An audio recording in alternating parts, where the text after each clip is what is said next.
بسم الله الرحمن الرحيم.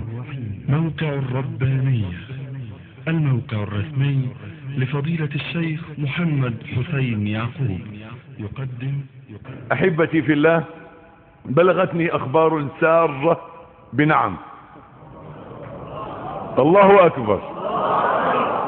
وكانت هذه غزوة اسمها غزوة الصناديق. كان السلف عليهم رحمة الله يقولون لأهل البدع: بيننا وبينكم الجنائز. الجنائز يعني يوم ما اموت شوف انا كم يمشي في جنازتي، وانت اما تموت شوف كم يمشي في جنازتك. بيننا وبينكم ايه؟ يوم الجنائز. النهارده في زماننا بيقولوا لنا بيننا وبينكم ايه؟ الصناديق. بيننا وبينكم الصناديق. وقد جعلنا بيننا وبينهم الصناديق، وقالت الصناديق للدين نعم. فنكبر تكبيرة العيد، قولوا الله أكبر الله أكبر الله أكبر، لا إله إلا الله والله أكبر الله أكبر ولله الحمد. الله أكبر الله أكبر الله أكبر، لا إله إلا الله والله أكبر الله أكبر ولله الحمد. الله أكبر الله أكبر الله أكبر، لا إله إلا الله والله أكبر الله أكبر ولله الحمد. شكر الله لإخوتي أهل امبابة، كانوا من أحسن الناس استجابة. جزاكم الله خير. بحبكم في الله، أنتم أهلي ورجالي، جزاكم الله خيرا. أنا كنت متابع كله بفضل الله عز وجل، ولكن أنصفنا الله الحمد لله، لأنهم كانوا بيقولوا يعني إيه، كانوا مخوفيننا. كانت كل برامجهم التلفزيونية وكل جرائدهم كان مولد يا جماعة. فالحمد لله رب العالمين. بس هم دلوقتي طالعين في نغمة ايه؟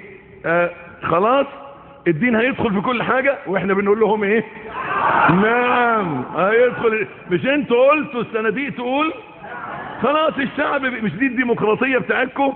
الشعب بيقول عايز ايه؟ الشعب بيقول نعم للدين، صح؟ نعم خلاص، هي نعم للدين، احنا عايزين دين. واللي يقول ده خلاص بلد ما نعرفش نعيش فيها، انت حر. الف سلامة. يعني ايه عندهم تأشيرات كندا وامريكا هم حرين، لكن البلد الشعب، انتوا ديمقراطيتكم بتقول الشعب بيقول ايه؟ الشعب قال عايز دين، خلاص عايز دين اديله دين، واحنا بتوع الدين. انا بحبكم في الله. نيجي لموضوعنا بقى. وقلنا اننا سنبدأ كل درس باسهل طريق الى الجنة، اسهل وسيلة للوصول الى الجنة. وذكرنا ان اسهل طريق للوصول الى الجنة سلامة الصدر. اللهم اشرح صدورنا واهد قلوبنا وثبت ايماننا ونجنا من الفتن وعافنا من البلاء واكفنا شر الاشرار. سلامة الصدر. عشان كده بنقول كل اللي قالوا لا احنا مش زعلانين منهم، بس عرفوا مقامهم وعرفوا قدرهم وعرفوا قدر الدين، واحنا اتحطينا في ميزان، وبفضل الله ميزاننا اللي علي الحمد لله رب العالمين. فنسأل الله عز وجل ان يثبتنا واياكم على الايمان. انا ادعو في هذه الظروف التي نعيش فيها الى التيسير على الناس، فلذلك معلش انقلوا دعوتي هذه وشاركوا انتم فيها. نريد من السادة الجزارين يخفضوا اللحمة بمناسبة هذا النصر، هذا العيد.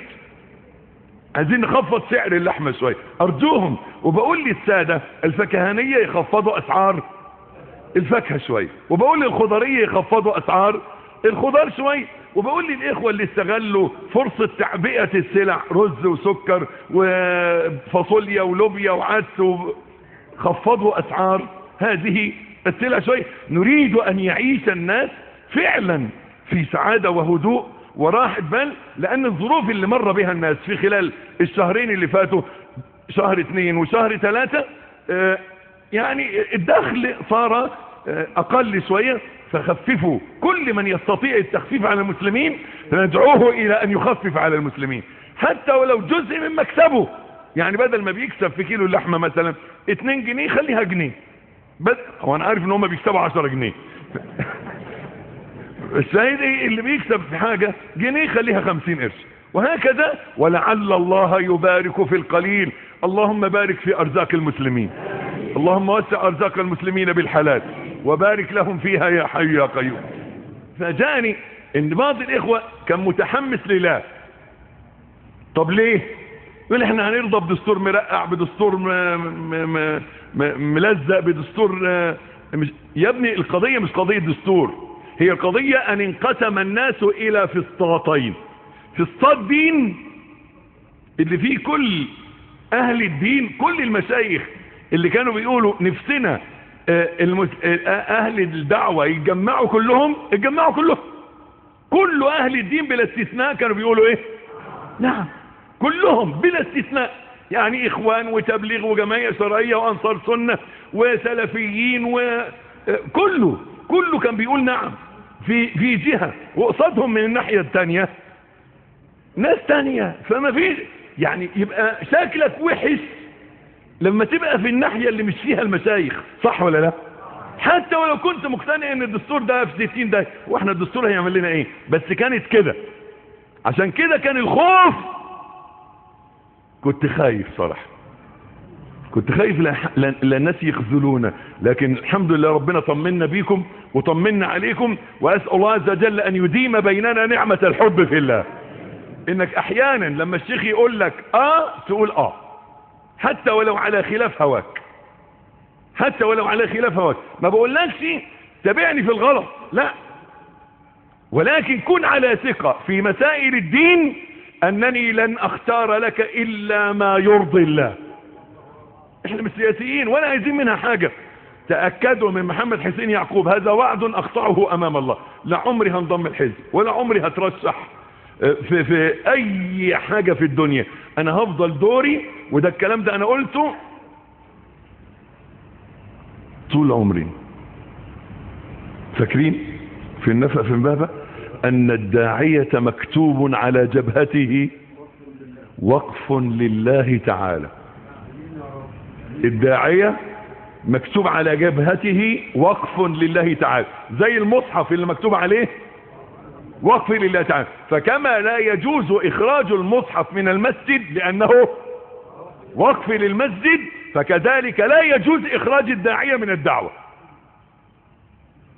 منهجنا بيقول كده، أننا كسلفيين دعاة إلى الله، نطلب العلم الشرعي ونعلمه إلى الناس وندعو إلى الله على بصيرة، ولن نغير هذه الوظيفة. اشهدوا علي أمام الله وحسبوني عليها يوم من الأيام لو رأيتم منا غير ذلك. فلذلك الذي لا يطمع في منصب ولا في جاه ولا في سلطان ولا في وزارة ولا في شيء يختار لك ما يرضي الله وإن أغضب البشر كلهم.